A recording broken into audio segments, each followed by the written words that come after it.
Hi, I'm Crystal. And I'm Karin, and you're listening to the Rom-Com Detectives.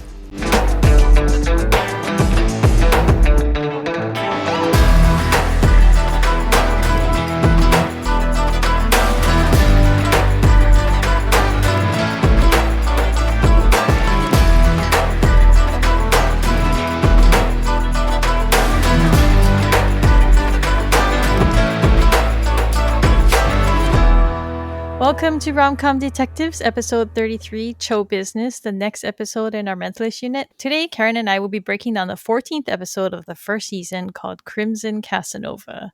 This episode originally aired on February 10th, 2009.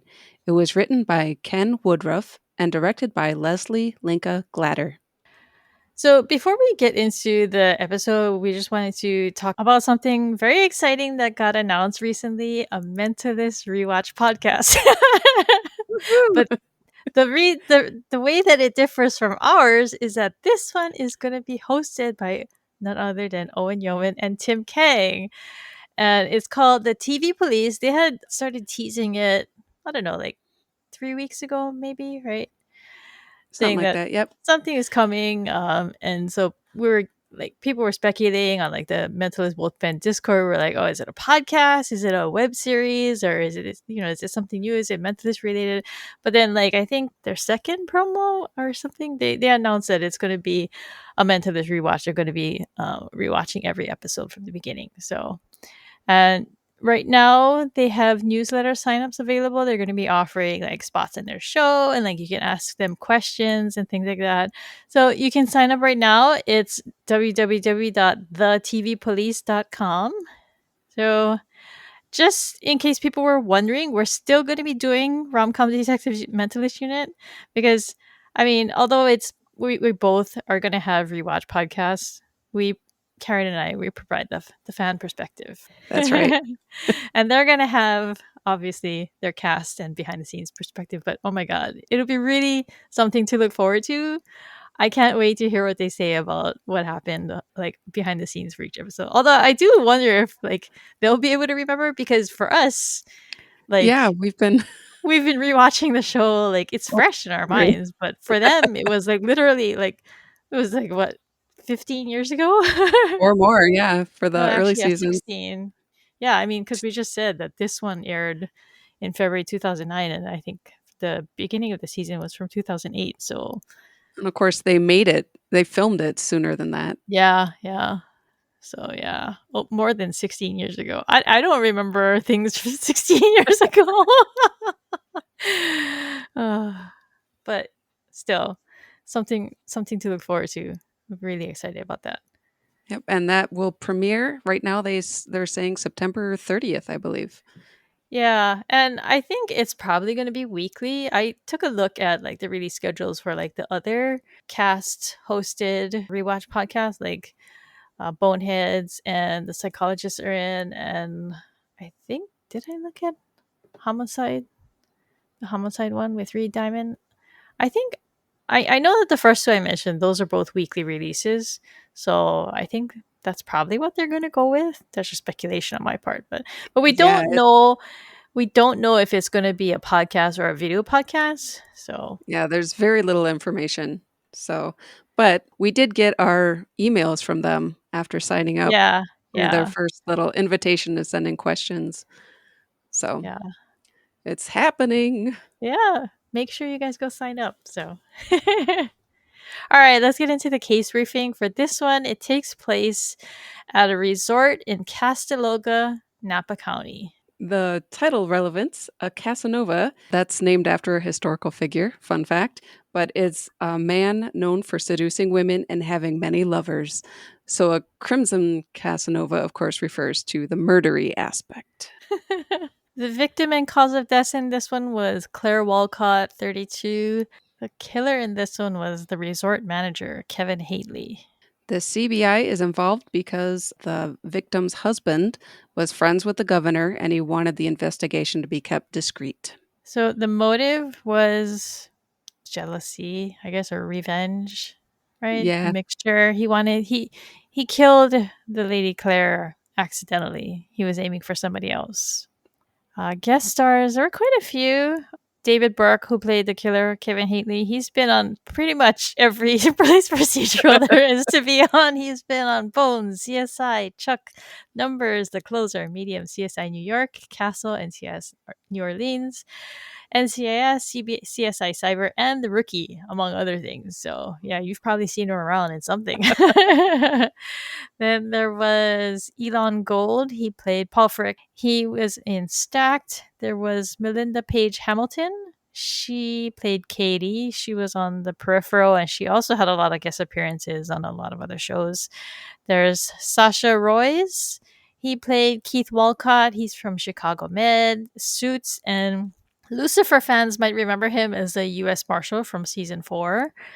And then finally, probably the person with the most TV experience was actually the Alona Tal. She played Natalie, and she's been on SEAL Team. She's been on Crossed, on Veronica Mars, among other things. She's not necessarily like she has like recurring roles. Like I noticed on her page, like she had a lot of episodes under each show as opposed to like one appearance on like a bunch of different shows. So she's more of a series regular than a guest star. Okay, Jane's skills in the episode. I don't know if I wrote down everything, but he had lie detection, and then there's item seeking, which he did with Natalie. Was there anything else? Those were the two that I thought of as well. All right, let's get into episode breakdown. So it starts at the resort at night, and we see and we hear shots fired in a room. And then after that, it cuts to the next morning when the team is arriving, and Lisbon is giving the rundown of why they've been called in. And so Rigsby's not sure why the husband wants it to be kept discreet when his wife's been murdered. But then he understands when they get to the room and they see that she's naked in bed. And Lisbon confirms that she was cheating on her husband. So that's why he wants to keep it quiet. Wayne and Grace, they each find a shell casing, and Jane is just, I don't know, he's just observing while they talk Yeah. through things. And then he suddenly just declares, oh, the lover didn't do it. And he says it's because the placement of the cases indicates the shooter came in from the back door and that the lover would have had to been closer to her and that he wouldn't have had to shoot as many times, which I I didn't get the logic in that because it like I mean it I'm takes there's so many factors that could go into it, right? What if they were just like really mad at her and they yeah, wanted if to it was shoot her a lot, because they're like a crime of angry. passion. Yeah, yeah. Yeah. So I don't know. I didn't really buy that deduction of his, but he points to some blood drops. He says that he calls them vertical blood drops. Is that a term? So they dropped straight down straight down instead instead of of like splashing splattering, to the splashing. side. Yeah. Yeah. Yeah. Okay. Clearly, I need to rewatch Dexter. Well, Lisbon, as joyfully points out, are you a forensic expert now? Like, not his usual observations. I need to call Masuka. Anyway, so he goes outside and Lisbon follows him out and they follow a trail of blood and they get to a car. But to go back, something that people occasionally post on the sub is saying, why is there so much cheating on the Mentalist? So I'm gonna add cheat watch to our list, and then later when we get to the rewatches, we can go through like all the last episodes that we've already done so far, and we can see how much cheating there is. And we're gonna have a tally at the end because yeah, it's a very prevalent plot thing that they use, Yeah. cheating. Like Yep. the divorce rate in California must be horrendous. I'm joking. All right, other observations. Did you see Rigsby's leather jacket? It's pretty crazy. Yeah. It's Yeah, because it's like a suit jacket, but it's leather. yeah. It looked Yeah. big. It looked like it had to be big too. He looks like a big guy. But I mean, he looked good in it. I was just kind of surprised to see it because up until this point, he's just been kind of very standard suit kind of guy. Yeah. Yeah. All right, so Lisbon and Jane, after the blood drops lead to a car, so they go to the front desk to find out where that person is staying. They go to that room, and there's bloody bandages. They find a couple naked in bed. Lisbon wakes him up and demands they get up. The man stands up and he's wearing what are probably the most atrocious pair of boxers ever made.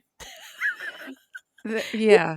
And he says, "I've done nothing wrong." And it's like Jane is like looking away, like, "Oh my god, what is this guy wearing?" Clearly, he has done something wrong. Like, choose to buy those and wear them. I found it very interesting in this shooting script, Lisbon is the one who flinches when she sees Oh, the boxers, so I thought it was very interesting that they made it Jane when they yeah, filmed it. yeah. I don't know. Did you think it was in character for Jane to look that uncomfortable? Because I don't know. It stuck out to me as a little like he doesn't seem like the type to just be so bothered by an ugly pair I of boxers. I think it could be interpreted in a couple ways. I think it could be like, "Can you believe this guy?" Like, is that really what he's wearing? Maybe he's trying to hide some laughter or yeah, I don't know. 'Cause yeah, it could be. Well, it's just the range of like expressions that go through his face. He's just like, "Oh my god, this is so awkward. Those are such terrible shorts." He just looks very uncomfortable, and we rarely see him this like flustered looking. I guess Yeah. is what I'm trying to say, and it just seems weird that it would be an ugly pair of boxers that throws him off.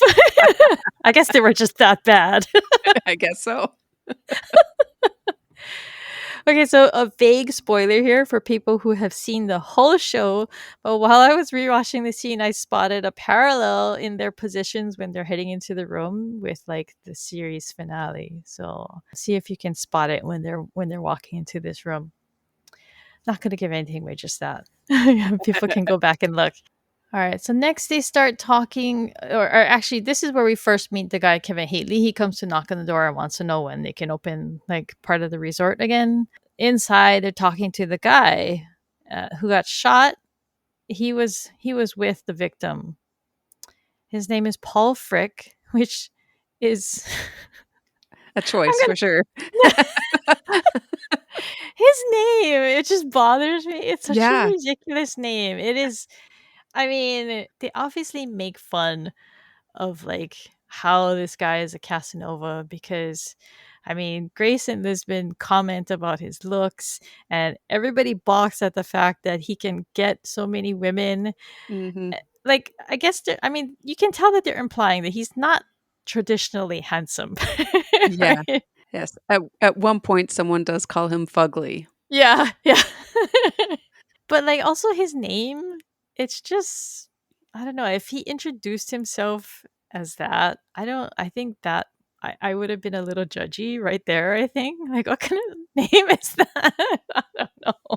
Like do you think they picked that because of him being a Casanova and Frick is considered like less sweary a less sweary version of the F word? I wouldn't put it past him, but there is something about how it sounds, like the mouthfeel of that word is just awkward. Yeah, it just it doesn't work for me. Uh-uh. But so yeah, he says that he and the victim made love and then they went to sleep and then he woke up to her like being shot and he was shot too.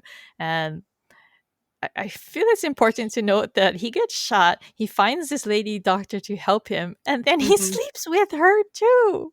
Mhm. Yeah, I mean, if you wanna introduce double down on a character, I guess that's the way to do it. That's something else. They were stacking this guy with Yeah. like with Yeah. charm, and yet at the same time I don't feel like it was coming through. Like, you know how, like with Jane, sometimes he'll turn on the charm and you can just see why people would fall for him as a psychic con man. Oh, yeah. But I Yep. don't ever really see it throughout the entire episode how this guy Paul is that charming, that attractive. Because, I mean, there's a lot to be said for charm. Like I said, he's not traditionally handsome, but charm can do a lot, right? Mhm. And voice can do a lot. Clothes can do a lot, but this guy obviously is lacking in the clothing department. Yeah. Yeah, he is. So yeah, they really piled on the this guy is amazing, even though I just didn't feel it. So Jane is sitting on the opposite end of the couch that Frick is on, and he looks very judgy. He's while Lisbon and Grace question him, and finally he asks him how well did he know Claire, and he says, "Oh, he only met her recently, and that they met occasionally for sex." And that I guess the night before he had agreed to stay the night, and he makes like he's this like benevolent guy. Like Yeah. I don't normally stay with my women, but I just decided to because I had a long drive. He's so scuzzy. I can't stand it. Ugh. Uh-huh. And like it's funny how like Lisbon and Grace react to him. Lisbon is totally like a cool cucumber. You can tell that she's having the same reaction as Yeah. Grace to him, but Grace is just like openly disgusted. Meanwhile, Yep. Lisbon is just kind of toying with him, like, "Oh, that's really nice. Oh, that's good." She's just very she's Tell me more she's about how this works for you. It's kind of amazing. I like that contrast between Grace and Lisbon, though. Yeah. It kind of shows you why Lisbon is the senior agent. She's well aware, but she can totally hide what she's thinking. Yep. And yet she can pass judgment without sounding like it. So Lisbon asks what he does. And he says, "I'm a pickup artist, a woman whisperer." And Jane makes this little closed mouth giggle here. It was so cute. I loved it. Ah. And he shares like this knowing look at Lisbon. So he knows that she knows too that this guy is a sleazeball. But he explains that he teaches his woman whisperer ways. He sells them, he does blogs, he teaches people, he does seminars, and apparently that's how he kind of makes a living. He says he sometimes takes money from the women he picks up.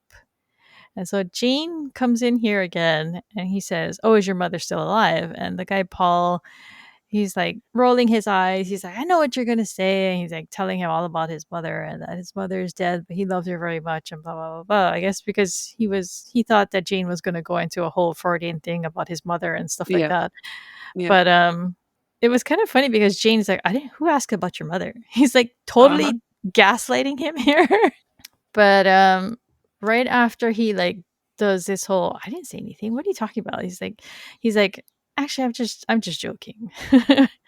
And then he goes and he asks him if he knows who killed Claire. And so he says no, and Jane looks at him, and then he tells Lisbon his assessment right there. He says he's either a habitual liar telling the truth or an honest man lying. So this is something that Jane does. I don't think I picked up on this in my first watch. I was watching too fast. But basically, Jane's tactic is to throw them off so that he can read their reaction. Like, he wants them to react. He wants them to, like, get flustered, I think. Yeah, kind of defensive. Yeah, defensive and flustered. And he reads how they react to that. And then he asks the real question that he wants to know. And he uses that and the expressions that he's just looked Yeah, at to gauge whether he thinks they're lying. So, because he, like, moves into Paul's space at this point. He's moved closer yeah. to him on the couch, he's leaning into his space, trying kind of intimidating him a little bit, Hmm. and gets real serious all of a sudden. So just trying to knock him back. Yeah. So, this is one of his mentalist practices. It's like a specific thing. Because I think when you're first watching, especially in the first season, when you're getting to know Jane, you just think, "Oh my God, he's just all chaos. He's just flinging things about." But it's actually a deliberate tactic that he's doing. It's part of what he's doing for his lie detection. So Lisbon asks him for a list of his pickups, and he happily provides it along with a rating system. Oh my Yeah. God. It's, like, color coded or something. Oh, this guy Oh. just keeps. And then I love Grace's line after this, where she's like, "We should arrest him anyway for creepiness." Yes, you should. Okay. Also, one more thing. What is wrong with that doctor lady that he picked up? She bandages a man shot at a resort and then doesn't ask questions, doesn't call anyone. Is he really that charming that she'll I just I mean, bandage a random you bleeding man who's been shot, by the way? yeah, you see the results. I mean, he just must be that good.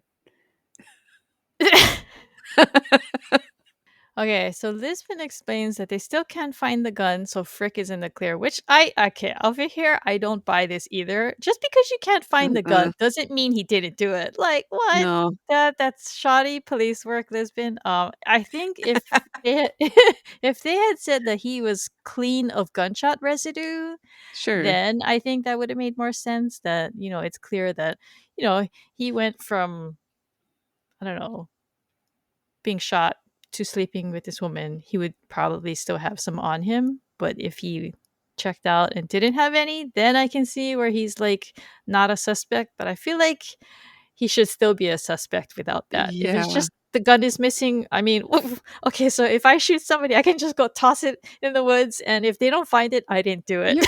You're fine. They won't have any reason to hold you or question you further. Yeah, Yeah, it's yeah. valid. So Rigsby and Van Pelt both can't understand why he's so successful with women. And Jane comes in and says, "Oh, all you need is a basic understanding of female psychology and knowing which buttons to push," which aggravates Elizabeth. And he says, "Men are like toasters and women are like accordions." And I was just, when I saw that, like, I had the same reaction as Grace and Lisbon. I was like, heck are you talking about? And it's so funny because he's like, I thought it was a compliment. Y But what exactly is flattering about being compared to an accordion? Please explain it to me. Well, accordions have a lot of buttons. They're more complicated than toasters. That's all I got. Okay. That's a miss, Jane. Okay, so at the office, Lisbon meets with her husband, Mr. Walcott, who's very self important. Oh, yeah. He's clearly got a high opinion of himself, but he's basically brought her photos of Claire and a video and stuff like that. And Lisbon's not very impressed with him as with all the strutting he's doing, and she sends him off to answer questions with Cho. And this leads to a scene and a line that a lot of fans quote all the time. So Yes. I would consider this a very famous scene within the show. So at this point, Cho is talking to Walcott, and Walcott has an alibi that he was in San Francisco.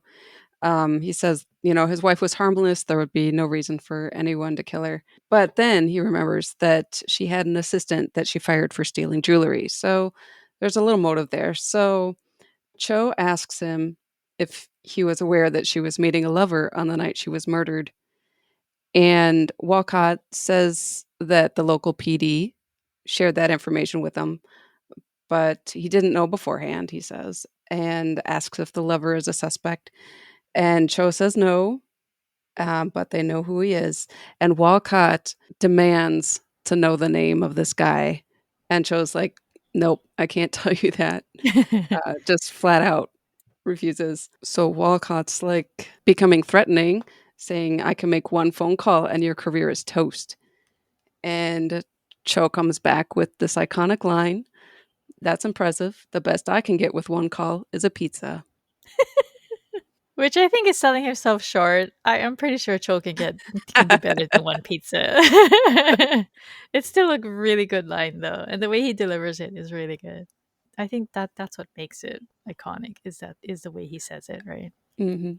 Jane is watching one of the videos that Walcott brought in of Claire. It's her with her dog, and Jane or Grace comes by and she comments that, oh, she was so pretty. And Jane says that he saw nice shoes and loneliness. But he does look kind of affected watching the video. Do you think he Yeah. was thinking of Angela? Because, I mean, it's a woman who's been murdered and, you Yeah, know. I think so, and seeing how her husband is responding. Yeah, yeah, because they bring this is like a thing that they thread throughout the whole episode is his how he's affected by this woman's death. So they go to talk to Natalie, who is the assistant of Claire, the one who was accused of stealing jewelry from her. She calls her a bitch at the door, and then Jane leans in. He's like, "Oh, well, she was murdered last night." And then this scene has like another famous line for fans of the Yes. show. He's like looking around and he like makes a comment about how her apartment is messy. And she's like, well, you can look around all you want. And he says, you're not very tidy. Probably good in bed though, which is kind of, I don't know if this was him doing his thing again, where like I just said, where he Right. throws him off.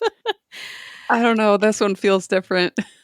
It was a little kind of creepy, right? Yeah. Cause like right after he says that, he goes right in. He's like, "Can I hold your hand?" And it's like, if someone did that to me, I would be like, "Hell no, get away from me! Don't touch me!"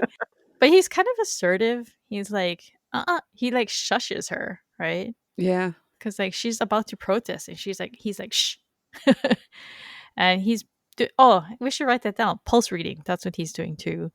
Oh, But yep. that's what he's using to help look for what she's trying to hide, and he figures out that it's a camera that's sitting on her desk. He looks through the camera, even though she's like trying to stop him, and he finds a photo of the victim and Paul together, and it's time stamped 2 hours before she was killed. And so the line that he says to her is, "Messy women make good lovers." People quote that all the time. So they take Natalie back to the CBI and hand her over to Cho. But she doesn't really seem all that bothered. She seems to be holding her own pretty good with him. But she admits finally that she was going to use the pictures to blackmail Claire into dropping the charges. And she's the one who calls him fugly. She says Mhm. she left with that fugly guy. To explain, just in case we have non-American viewers who aren't sure what that word is, fugly is the combination of the F word and ugly, so effing ugly. Although that's kind of an old word. I remember using that back in the Yeah. 90s. So she tells them that the husband, Mr. Walcott, is super controlling. He probably knew all along what she was doing. The team is discussing in the bullpen all their suspicions, and Jane just goes, boring. Grace asks him what he wants to do, and he says he wants to go back to the crime scene. So Cho tells Rigsby, it's your turn. So I he love has to that. go with, yeah, he has to go with him. So they go back to the resort, and Jane is looking around in the room, and he's saying something's not right. So and Rigsby meanwhile is just like, can you hurry up? I'm hungry. Because of course he is.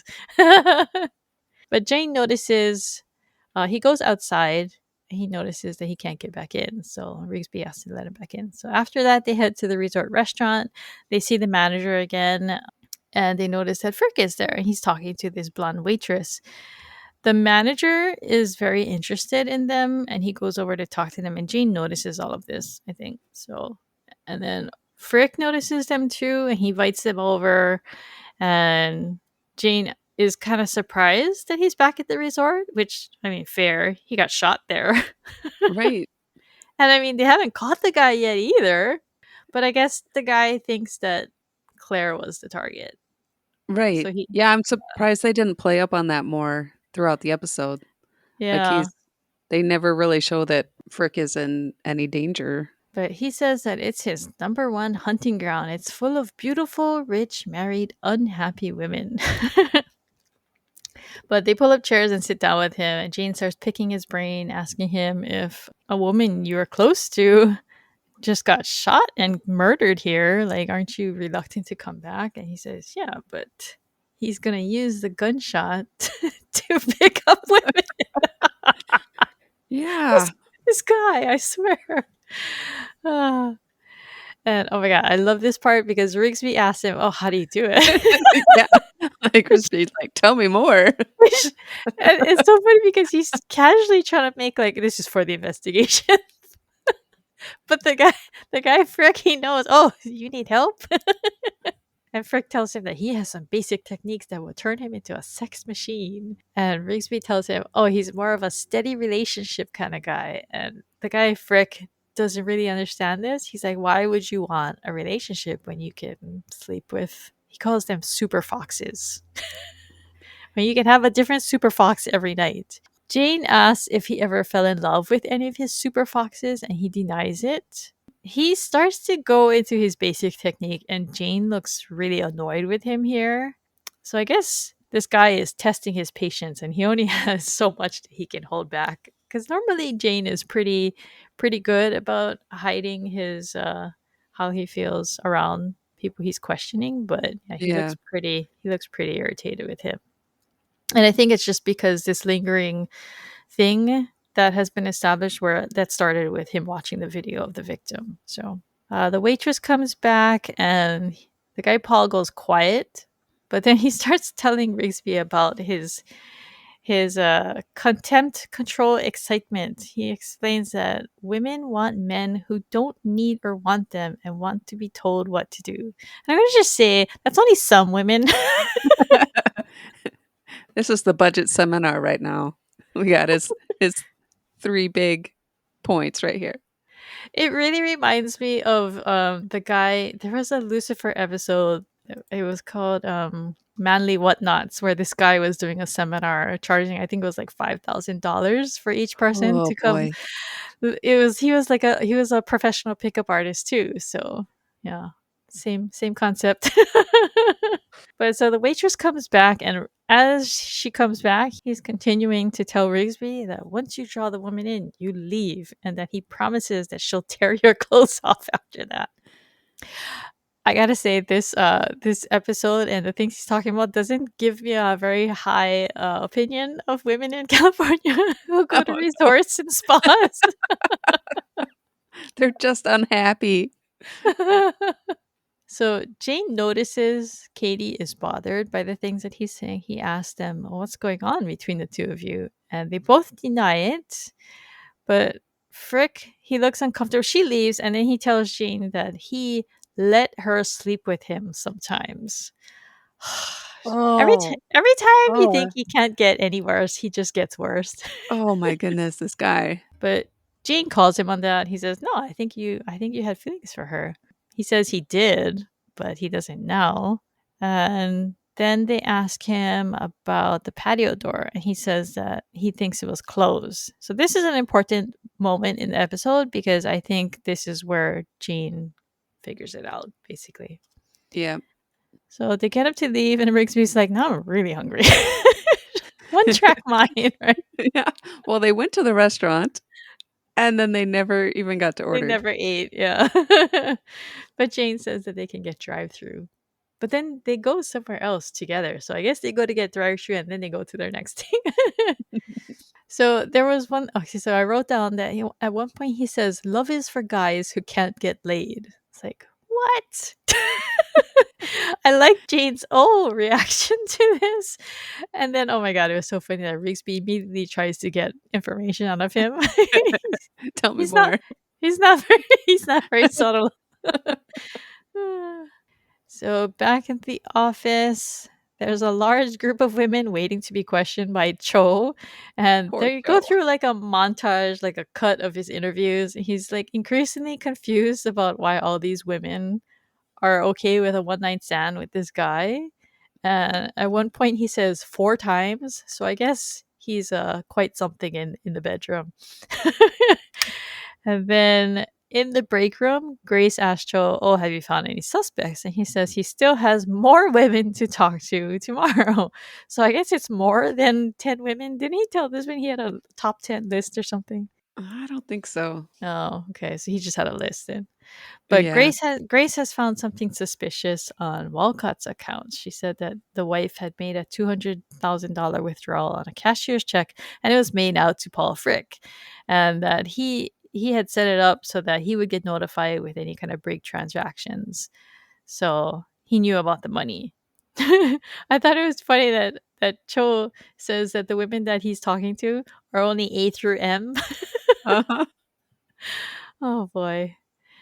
So he goes back to questioning the woman. He calls her Brandy, and there are two of them. He looks so confused. And then in this scene, I spotted the green mug again. It was on his desk. He actually had two mugs on his desk. He had a green one and a brown one. Okay, so Jane and Rigsby, I guess they've had their drive-through. So they go to see Walcott. He looks like he's at some kind of gentleman's club or something, right? Because Yeah, or he's wearing like a tux and everything, right? yeah. Yeah, some sort of event or yeah, maybe a club. He's telling a joke and laughing and everything, and Rigsby tries to get him to go with them to talk to them, but he's just like, "No, we'll talk. We'll talk later." And so Jane, he just calls out across the room, "We know about your wife's affair and the $200,000." And so Walcott finally is just, he's embarrassed, understandably. So he comes over to them and he says that, but Jane's like, "Am I supposed to be afraid of you?" He's like, "You're supposed to be respectful." And he calls him a contemptible little buffoon, and then he flicks him on his nose, Oh, which is such a childish thing to do. But oh my God, I enjoyed that one because the guy was just being. Ugh. But yeah, we can see that it's bothering Jane because this man's wife was murdered. And he's here in a tux joking around with friends and partying, basically, right? But this is not going to go over well with Isbin. no. The next morning, he's napping on his couch, and she walks up. And I actually love this scene. I've seen, Me I too. think, like she just jostles him on the couch with her knee, and oh my God, Yeah. it's such a married couple like bickering kind of thing. Yeah. The vibe there is just uh but she explains that what he did was technically assault. But Jane doesn't really seem to care. He just he keeps his eyes closed most of the time when he's talking to her, saying, he tweaked his nose, but the sky didn't fall and the seas didn't boil. Uh-huh. But Lisbon tells him that, oh, but the guy, it's about to happen because the guy Walcott is coming with his lawyer, but that if Jane apologizes, he'll drop it. And that's when Jane finally opens his eyes and he says no. And he tells him, because he basically, he says no, he's not going to apologize. She wants him to be reasonable for once. And he says, "I'm busy." That's when he closes his eyes again. And he tells her he has like a specific words that he uses here that come back. He tells her that Walcott's gonna drop the matter anyway because it's about image and that it's gonna make him look small and silly. Husband tweaks his nose and walks away. I love that. I love it, yeah. So like I was saying though, this scene is to me a lot why I look at Jane and Lisbon, especially early Jane and Lisbon, as like married couple vibe, Mhm. because this kind of thing where they just kind of like bicker and pick at each other and like she flicks his nose and like jostles him on the couch and everything, those are like very wifey things, I feel Yeah. like. And he's totally there for it too. Like he's Yeah, amused when she flicks his nose. He yeah, just he laughs about yeah, it. like he thought it was good turnabout for what he did to Walcott. So at the resort, oh, this is so cringe. Oh, yeah, it is. Rigsby. Rigsby is about to implement. He's literally whispering to himself, "Contempt, control, excitement." Oh my God, it's so awkward. I know, I love how they just bring you right into his headspace there, like, he's just thinking about it, He's and so bad at it. he's got Van Pelt right here, and he's ready to try it. But oh my God, what he says is so bad. He's like, "I'll Oh, it's talk to you. He says, "I'll talk to you when you have something interesting to say." And I was like, "Oh, dude." no. And she reacts exactly how I expected her to. She, she calls him a jerk and walks off. He looks so confused. Like, why didn't that work? She'll come back, she'll tear your clothes off, don't worry. You just have to wait. Oh my goodness. So they go to find Frick. He's striking out with two women at a pool, and I want to note that he's got his arm in like a fake sling. Yes, yes, because because as soon as they walk away from him, he takes it off. I know. I love it. Oh. But Frick says that women are like baseball. Sometimes you swing and you miss. He says he's gonna hit on 10 women that day and that he's gonna sleep with at least one of At them. least. Oh, Ew. this My guy. good. And like Grace, like I feel like I am totally Grace in this episode because Yeah.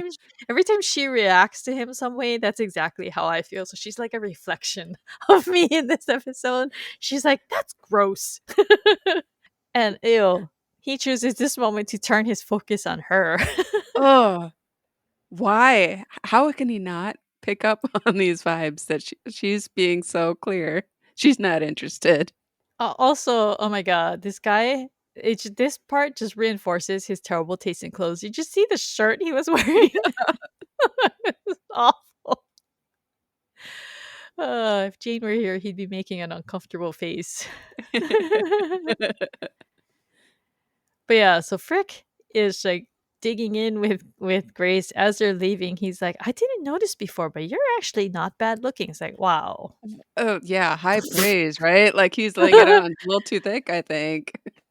And he's like, your shoulders are a little bit too wide, but otherwise you're pretty nice. How does this guy get women with this Is is he I was like like, is he just joking around with her, or is this actually how he is, and is right, this actually what the women fall for? because when we see Cho talking with the women, they're like, "Will you say hi to him for me?" I Like, they are know. totally into it. And it's just like, ugh, just we're just not they're just not showing us that side, I guess. We're the steady relationship kind of people. That's right. But at least Rigsby speaks up here instead of doing his standoffishness thing. He's like, leave her alone. So back in the office, Walcott and his lawyer have arrived, and Oh, she tells them that Jane refuses to apologize, and he's happy to see you in court. But she says because he's not willing to talk to them, she can't eliminate him as a suspect. So that convinces him to actually talk to her. And I feel like it's, I don't know how to say this, but like he basically admits here that he lied to Cho earlier. And mhm. isn't it illegal to lie to law enforcement? So I mean, he's admitting to wrongdoing, but it kind of speaks to like how like important people with expensive lawyers can get away with more than normal people, because I don't think Yeah. he's not gonna face any kind of consequences for admitting to lying to the police. And I don't know, I guess they don't really harp on it here.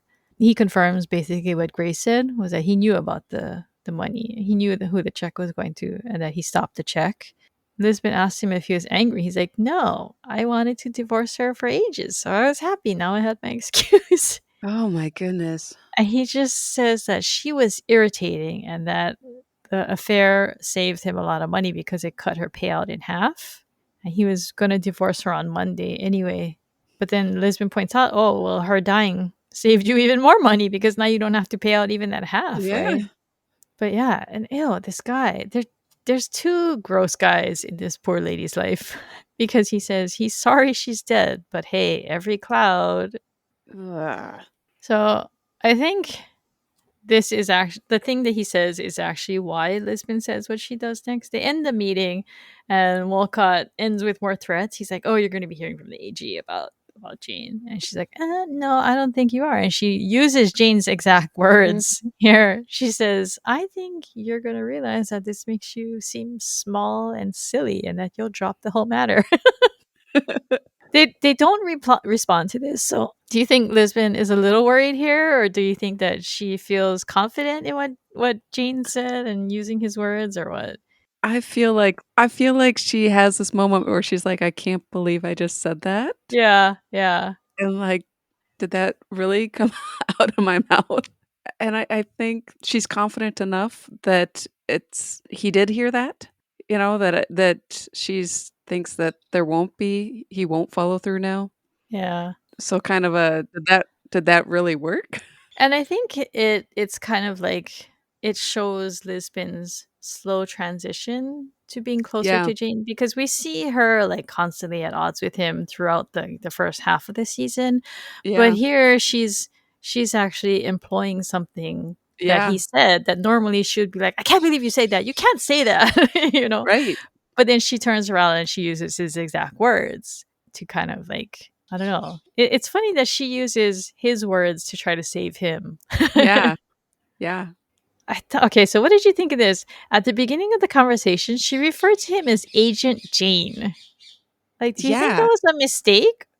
that Like, why slipped did she past say me. that?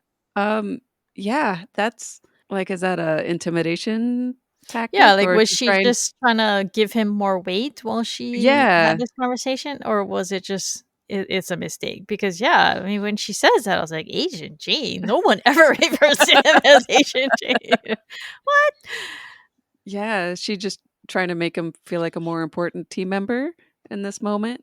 Maybe. But I don't know, I feel like they would easily be able to find out he's a Yeah, consultant, especially if yeah, they taking him to court, like, they would know everything about him, right? So, I yeah. don't know.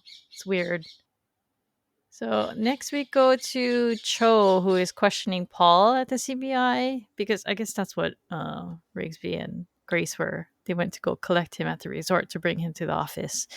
So they want to talk to him about the money that he was going to take from the victim Claire, and he Mhm. says that it was going to go toward opening a new club in town, and it was a loan, not that she was giving it to him, but that the check had been stopped when he went to cash it, and Cho asked him whether that was disappointing for him, and he basically says that he has a dozen other rich, needy women who could help him financially. Are rich women in California just Or is gullible? he or is he Extremely just gullible? found, is it just this resort? Something about this location? I don't know. I think this guy is friends. This actor is friends with somebody on the writing team. But like I said, every time you think he doesn't get it, he can't get any worse. He says something else. And so, because Jane comes in, he asks about Katie, and Cho's like, "What are you doing? I'm in the middle of questioning him." And like, but then Frick tells him that sometimes when he didn't score with anyone, he'd call her off the bench. Yeah, I swear, they really don't want us to like him. it's working. I can't stand him. But so here, Jane is pitching the idea that maybe Katie did it because she was jealous about all the women he was sleeping with. And here he defends her. He's saying that she's a good person and she wouldn't hurt anyone. And Jane's like, okay, you can go. He does that thing again. But this time, Cho is so upset because, I mean, Jane does apologize. He says, actually, you can't go. You can go only when Cho says you can go. All right, so we're approaching a very famous scene. Cho is so bothered this time. He follows Jean out and he says, "You can't just dismiss my subjects like that." But he does say that they need Frick to go back out to the resort, start prowling again. He says that Cho will agree once he hears about his little plan. And Cho looks kind of mad here. Yeah, yeah, he does. So he turns to go, and Jane's like, "Well, do you have any good clothes?" He's like, "I'm wearing them." But Jane asks, "Oh, do you have anything with more zing?" And he says he's going to have to take Cho shopping. And he looks so excited at the prospect of taking Cho shopping. He does. Oh my god, I wrote down another line about from Frick. He said, "Some people use Coco and a good book. I use beautiful women." Ah, I feel like. Do you think like the person who wrote this episode just like knew somebody like this? Because oh my god, all of these Oh, lines are they're so despicable. they were digging in pretty hard. I bet they had a lot of fun Yeah, yeah. seeing how far they could push it. So after they've gone shopping, we have Cho walking into the bar at the resort. He's wearing black on black this time, plus sunglasses, and he's entering the bar to like music, and women all over are staring at him, and he as he walks in, and Jane tells him to pick a target, and he chooses two women. And it's something to note here. I didn't know this in my first watch because I was avoiding Googling anything and I wasn't going in like communities or discussions or anything. But the woman in the red dress in this scene, Sarah Mhm. Beth, is Tim Kang's wife. So actually, yeah, I forgot to mention her in the guest stars. Her name is Gina May. No, I think it's pretty cool that he was able to include her in this way. So Cho approaches the women and he's actually successful. He invites his way in to sitting down with them, and Rigsby, like they're watching in the room and Rigsby can't believe it. He's like, I give up. I don't understand women. And it's funny because, like, do you think that like they were employing the same thing? Because it wasn't really like Rigsby was basically just a jerk, like an outright jerk to Grace, and it's Right. like he already knows her too, so it's like he's acting out of character. Like he's normally Yeah. very nice to her, so I Yeah. think So Cho's approach, I mean, it doesn't really feel like he's being mean to them. He's just being assertive. assertive, confident. Like Yeah, he's like yeah. wait here, I'm getting a drink or whatever. Yeah, I So and he's not employing this contempt, control, no, excitement thing with the no, ladies, I and wouldn't it's funny that say it's Rigsby doesn't contempt. Uh-uh. Rigsby doesn't seem to realize that. But Frick walks in with two blondes, and then we can see that Katie is also working. And Grace, after Rigsby's like, I give up. I don't understand women. Grace is like, he tells him, oh, but they're drunk. You can't generalize all women. And I like this little bit because they're bickering over this. Lisbon tells Uh-huh. Shane, this is your fault. He's like, no, I'm not. I'm just sitting here. But hello, it's his plan. The manager, Kevin, tells Katie that she can take a break. And then Jane tells what happens that causes him to say it's time for phase two? Something happens, right? Oh, it's because Katie's sitting at the bar, I think. Yeah, Katie's manager says that she can quit early and have a drink on the house. But see, like, how is this part of the plan for her to get told that she can take a break and go? And like, how did like they I didn't know that she would go sit at the No, bar, you're right? right. So, I think it's more about they needed Katie to be there. They needed the manager to uh be huh. there, Okay, and okay, Frick being there probably also helps. yeah, okay. So Jane tells Cho it's time for phase two, and Cho confirms it, like verbally. So Yeah, yeah, that's so funny. one of the women hears him and is like, "What does phase two mean?" I So know. Cho leans over and whispers in her ear, and she looks offended, and she tells her friend, she's like, "Sarah Beth, it's time to go."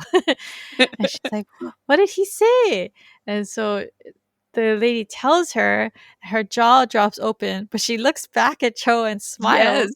yeah. So she was totally into it. Back in the room, Jane is laughing, and Grace is like, "Well, what did he say? I didn't hear." And he starts to tell her, but then he changes his mind. And he tells her, "Oh, yeah, you don't want to know." Rigsby starts laughing behind him because he knows what he said too. And Yeah. I've seen this asked a couple of times on the sub, but I just on context, I'm just assuming he invited them to have a threesome in his room, and that's what. I yeah, I could see that being fair. Really, he just wants to get rid of them, though, right? He just wants Yeah, to say something yeah. so outrageous that they leave. But just I say that because one girl reacts poorly, one sounds excited, and Rigsby and Jane both thinks it's hilarious, Yeah. and they know what he said. So I that's why I think that's what he told her. So is it just the boys who can hear what Cho says at this? I don't think they can hear what he says. I think they just know what he probably said just based on the Okay. reaction he got. So Huh. Cho moves to the bar and he's pretending to be down on his luck because he struck out with the two Oh, ladies. no. He's like, I've always been unlucky in love. But is he's just trying to get her to feel sympathetic with him, like to feel like they're in the same position. And he tells her that, oh, that guy Paul is a creep. And she insists that when they were together, that he was actually sweet, caring, and generous, and that she screwed it up. And she said some mean things to him. And so she thinks that he's like this because of her, which I don't know, maybe, Uh, but I don't know. I just like, is lady, that you why need. Is that really why he keeps coming back to this resort? Is so that he can dangle all these women in front of her and be like, "Not sleeping with you." I know. Hello, that's a terrible thing to do to Y her. yeah. I mean, it would have to be something pretty bad that she said to deserve something like that. I mean, just I don't know. This lady Yeah. needs better taste in men. Yeah, because they don't ever specify exactly what she said either, like, what Yeah.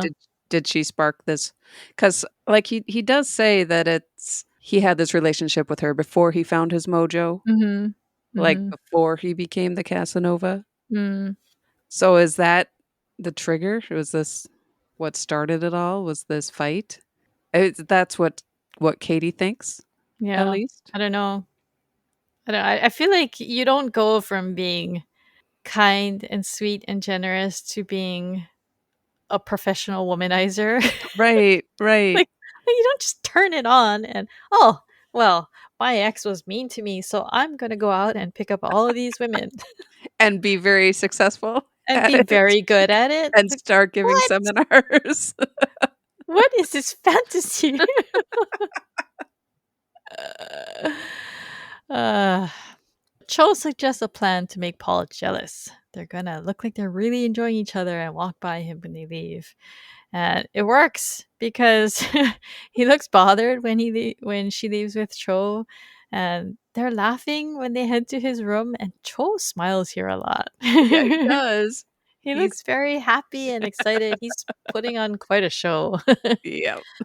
And Jane he's getting a real kick out of it. He says Cho is a natural. And then this is where he says this very famous line, no business like Cho business.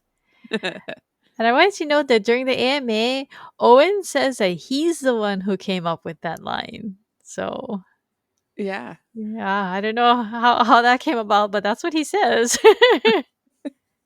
Okay, so something I wanted to ask. The guy, Paul, is there with two women at the resort, and he sees his ex going off, seemingly to go back to a room with Cho, but he knows Cho. Cho Right. was just questioning him. So why isn't he just like, why is this guy from the CBI hitting on my ex and taking her back to a room? Right? Yeah. Because I was just like, okay, well, maybe this is earlier. I was thinking maybe this is why Cho has been absent from the resort up until now Right. because he needed to Yeah. keep him out of Paul Frick's view so that Cho could do this thing with Katie and he wouldn't suspect anything. But they have him talk to him at the CBI, Right. and it's not like this is not like a Clark Kent kind of thing where if Cho's putting on sunglasses, he suddenly doesn't recognize her. Yeah, I mean, recognize him. I'm pretty sure he knows who he is. Maybe it's the smile. The smile makes him look different. Maybe. Or the clothes. It's got so Yeah. much zing. Right. So as soon as they get to Cho's room, and Cho's been dropping like his room number, he's been saying it, Yeah. right? Yep. Like Yep. he's been like when he gets his drink from the waitress, he tells her room 206, charge it to room 206. And when they're walking out, he says room 206 again. So he's basically trying to just drop the room number out there. But then when they get back to the room, immediately starts talking on his comms to the team, and the girl Katie is so confused. She's like, "Who are you talking to?" Because she thought she was gonna go back to this guy's room and have fun with him, right? But that's when Cho shows her his badge, and he apologizes to her for the deception. And he's suddenly not the smiling, laughing guy that met her in the Right. bar. He's back to being cold and blunt. And she just bursts into tears, and he looks so Like, lost and "Oh, no. What confused. do I do?"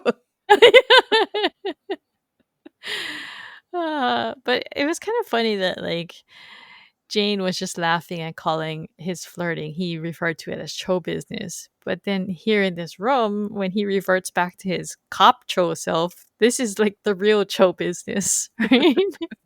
Okay, so in the room, I guess they've been waiting for a while. Lisbon is bored. She's like, nothing is happening. This is another Jane and Lisbon moment that I liked. He's like, you have to have patience, woman. He tells Rigsby she doesn't have any patience, and Rigsby doesn't want to get between them about that. It's like, yeah, it's like, I'm not getting between mom and dad here. Right. But finally, they see someone approaching the room, and then we realize that the room 206 is actually where it's not where Cho and Katie are. It's Katie. where the team is. Yeah, it's where they've been watching everything. Which I had to wonder, like, how did they hide that from the resort manager? Yeah. Yeah, they did kind of all set this up. They're trying to catch the hotel manager by running Maybe, a sting at the hotel. yeah. So I don't Yeah. know. Maybe there was a scene cut where there was like somebody else that they went through to circumvent the guy or something. But yeah, they arrest him, and Jane waves at him from their computer setup where they're watching everything. And then they sit down with him, and he's like, "Well, how did you know it was me?" And that's where Jane tells him, "Oh, it was a cold night when Claire was murdered, and the guy Frick said that the patio door was closed." So that goes back to when they had asked him at the restaurant. And so that means that whoever got into the room to shoot them had to have come in the main door, and they had to have a key. So from there, Jane figured, oh, it had to be someone on the staff. And then he started thinking about who would want to hurt Claire Walcott. And they haven't so far really found anyone other than the husband who would want to hurt her. And I guess, no, had they eliminated him? I think he had the alibi, right? Yeah. Yeah. The husband had a strong alibi, yes. Yeah. So that led him to think, well, maybe the target was Frick. So he tells this to the guy Kevin, and he suggests, oh, maybe he hated Paul for using and abusing Katie, who he was actually in love with. And then the guy Kevin basically confesses here without a lawyer, mind you, not too surprised. He says he meant to kill Paul, not Clara. He wished that he had killed him.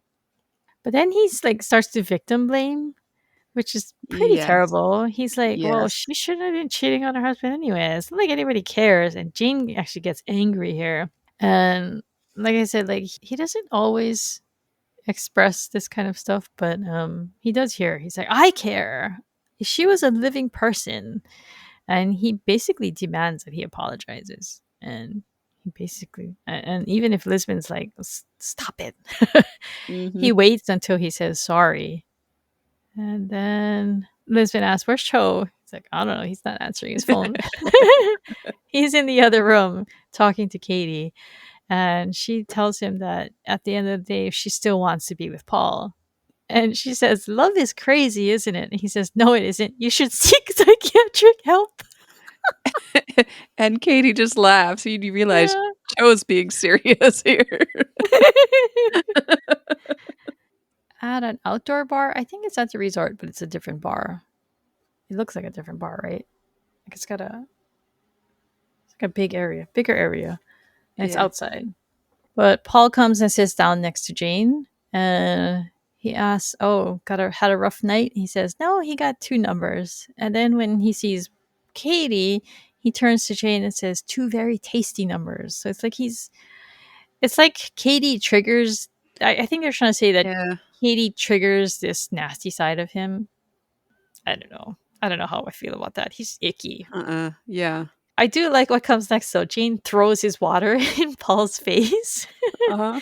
Tells him he wish he'd stop being so stupid, that Katie loves him.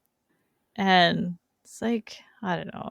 I feel like I wish this guy would just not end up with Katie because, Right. It's like we're supposed to feel like Paul oh, has they're learned gonna a end up lesson together. and yeah, that they're gonna have a happy ending. But it's like, do we really want this guy to have a happy ending?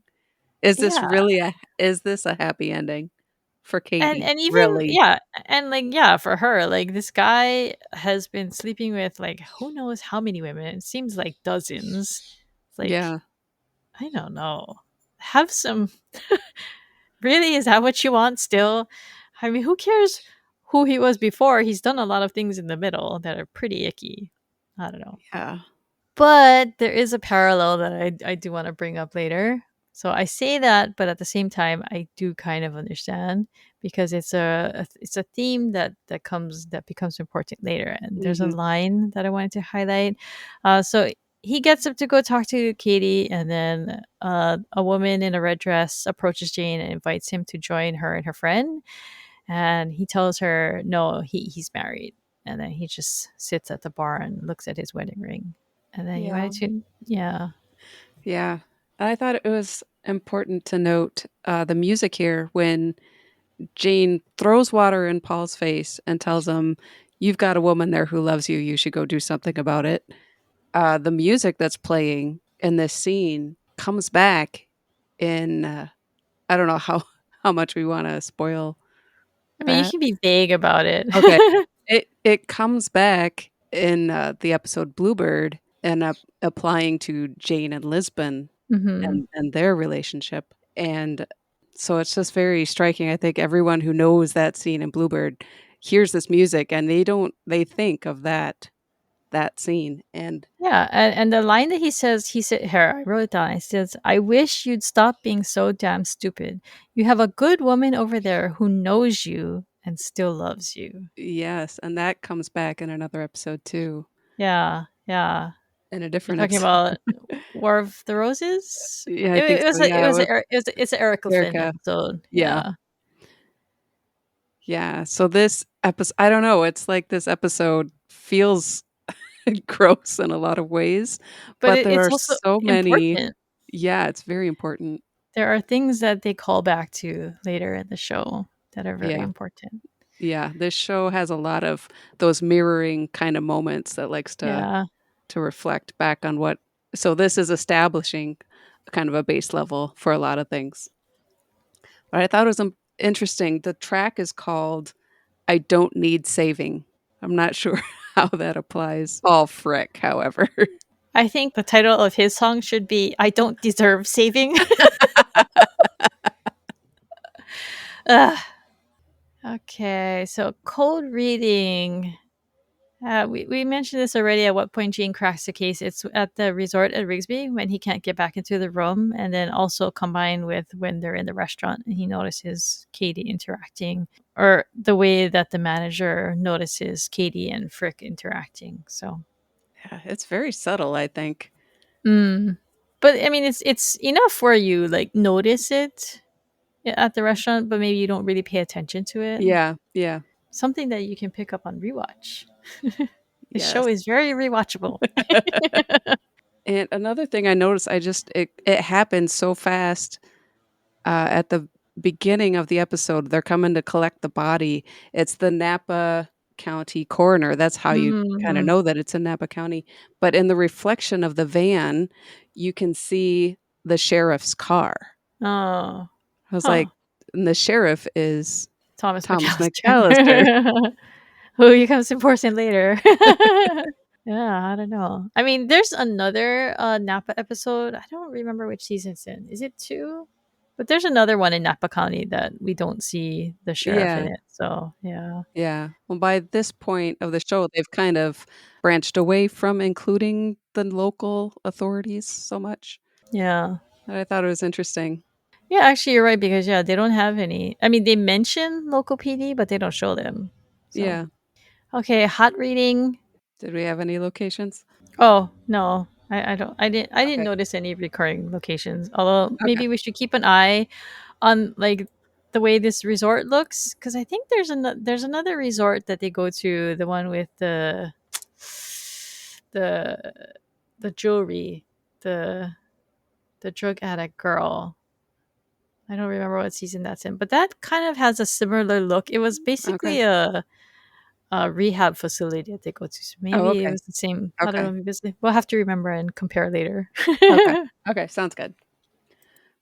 So I had one extended scene from the script. It's when Rigsby kind of flips out when they're all in the room. He flips out that he's never going to understand women. And Van Pelt, at that point, we see in the episode, she says, "They're drunk women. You can't generalize all women in general." And in the script, they carry it a little further.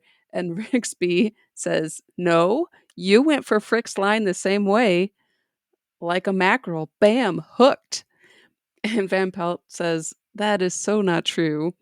And Rigsby's like, "Oh, Paul, haha, you're so funny." And Pelt's like, "Shut up, I did not." And then that's and then it comes back to Lisbon telling Jane it's his fault. Ah. I was like, there's no way at any point that Van Pelt showed interest in Paul Frick. I don't know. So I guess it must have been they shot 2 different versions, and they ended up Yeah, choosing the one where she's or they disgusted by him. yeah, I don't know. I don't know. There's no indication Huh. that they did, but it's like, is Rigsby just reading that much into is he that frustrated by his own lack of hitting on Van Pelt Yeah. that They he's must just have reading that much into it? I don't know, they must have figured for some reason, maybe they felt that it was a little too early to have Rigsby just come out and be so openly jealous. But, now that you talk about this, that kinda makes Lisbon's line about telling Jane, "This is your fault." It kind of sounds better in this Yeah, context. yeah, Like, I understood it and I thought it was cute in the current context, but it doesn't fully work, I think. I think it works better with this scene instead. yeah, when you got them bickering. Yeah. I still think it's cute though, so I'm glad they kept it in anyway. even even if it doesn't like fit in perfectly. Okay, so just in moments, I wrote down the scene with Lisbon and Jane when she wakes him up from his nap. I just love that one. And then I like Yeah. when he says, "You have to have patience, woman." Like the way that he calls her woman, it's very Uh-huh. partner like, condescending husband to wife kind of Yeah. talk. And then there's the line about I wish you'd stop being so damn stupid. It's very that is very Jane coded, and especially because Jane's love theme is playing while he says this line. Mhm. Yeah. No update to the punch list. Suit watch. He wore 3 suits in this one again. He had a matching gray suit with a light blue shirt with thick white stripes. I'm getting pretty familiar with his various shirts now. He's got a light gray jacket, a dark blue vest, and a sky blue shirt. And then finally, he's got a gray jacket, a dark gray vest, and a light blue and white shirt with tiny stripes. And like I said, we're going to add cheat watch. So we have Crimson Casanova, painted red. There wasn't there Yeah. wasn't any cheating in that one, right? Um, We'll work backwards. I don't think there was cheating in that one. I mean, it's a miracle. Okay, red rum. I think there was cheating in that one, right? Or like, was it the mom? Did they I say don't at some point that think no, maybe so. not. Okay, nothing in that one. Red John's friends. That one definitely had cheating because it had a love child. Yes. Yes. Okay, Red Brick and Ivy. That one had cheating, right? Yes, it It was did. with It the did. victim, right? The victim and was cheating with his grad student. Yeah. Yep. Okay.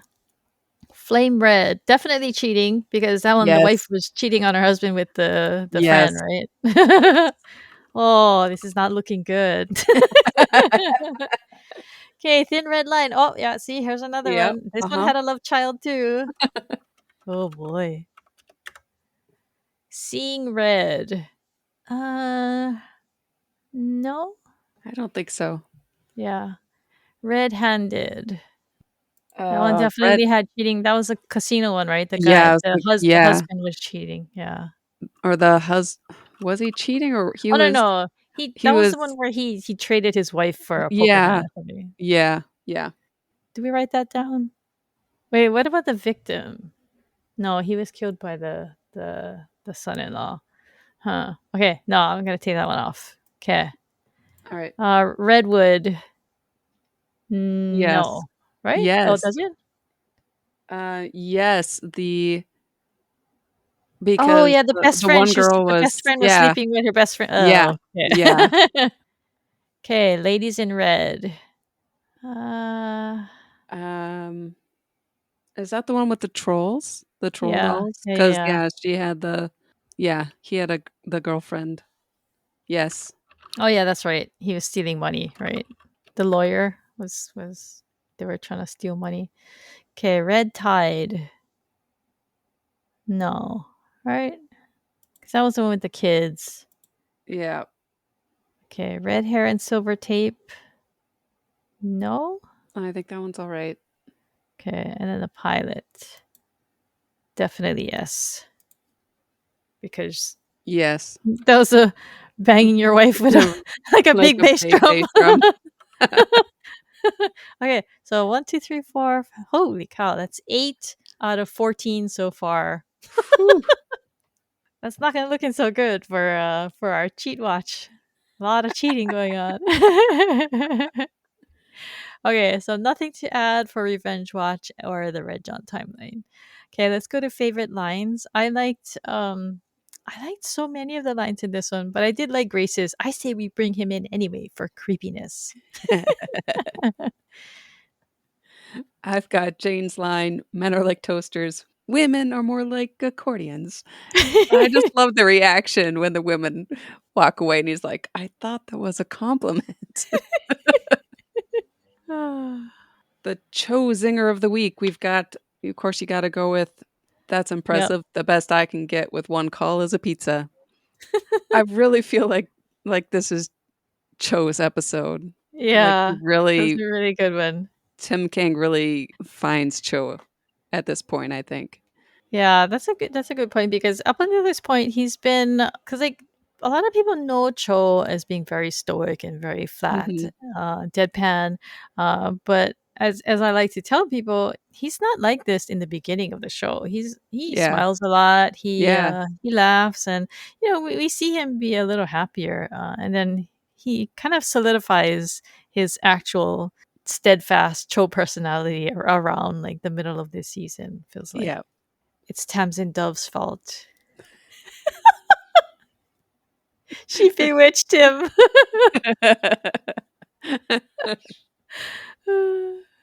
All right, we're gonna take a quick break, and then we're gonna come back with a new Memory Palace quiz.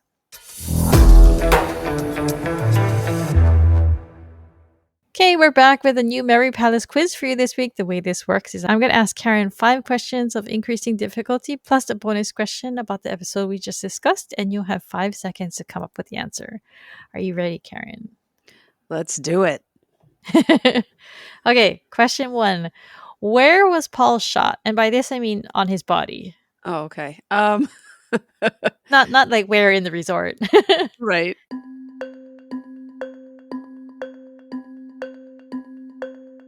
Uh,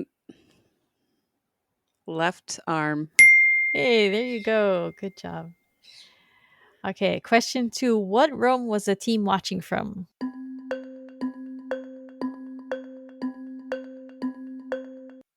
206. Yeah. Okay, question 3. What did the woman who helped the Crimson's Casanova's vanity plate say?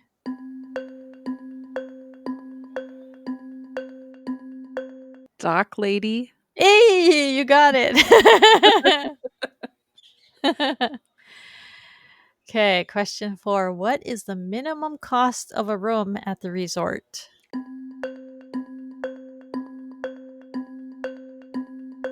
Oh, missed that. $800. Hey, you got it. Hey. That was right. Nice job. Wow. All right. Question 5. What type of puzzle is Jane shown doing in this episode?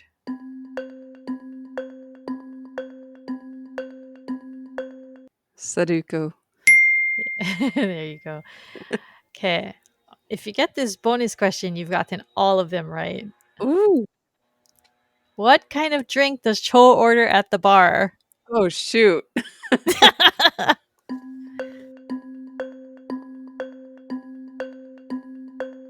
Um, I don't think this is right. Mimosa. No, he orders a No. double bourbon on the rocks. Oh, right. Yeah, no. Okay, any last thoughts? I love this episode. I think a lot of people really like this episode. It's a fan favorite. I feel confident saying that. Yeah. I feel like, yeah, that's like there's characters you can really hate. Like there's Hmm. strong emotions attached to this episode. And yeah, the team coming together and Cho is just solid. Yeah, it's great. Yeah, I mean, the guy Frick. Just, he's perplexing, but he was entertaining. I will say that. So, the guy Walcott. What do you think happened with him? Because Oh, they don't like yeah. the last thing they show is Lisbon scene with him, and then they just walk away. I Yeah. I feel like it's gonna happen like how Jane said, where he just drops it, especially after they figure out like they catch the guy, right? So Yeah. I mean, now he can just quietly go and go about his life. be wifeless Yeah. like he wanted to.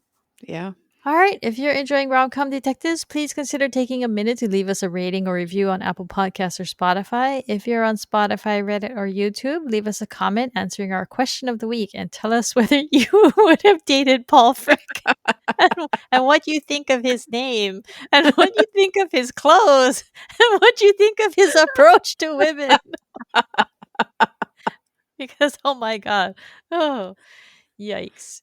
If you'd like to join additional conversations about The Mentalist, you can visit the Mentalist subreddit at reddit.com/r/The Mentalist, and you can join the Mentalist Bullpen Discord server linked in the sidebar. To contact me and Karin, email us at host@romcomdetectives.com. You can follow us on Instagram, Blue Sky, or Threads at romcomdetectives. For our next episode, we'll be breaking down Scarlet Fever, so if you'd like to ask us a question or tell us your own thoughts about that one, you can leave us a voicemail or text message at 1-650-733-XOXO or 9696. This episode of Rom-Com Detectives was recorded on September 11, 2025. Rom-Com Detectives Mentalist Unit is co-hosted by Crystal Watanabe and Karin Lubbers and is produced by Pico's House. Bye, everyone. Bye.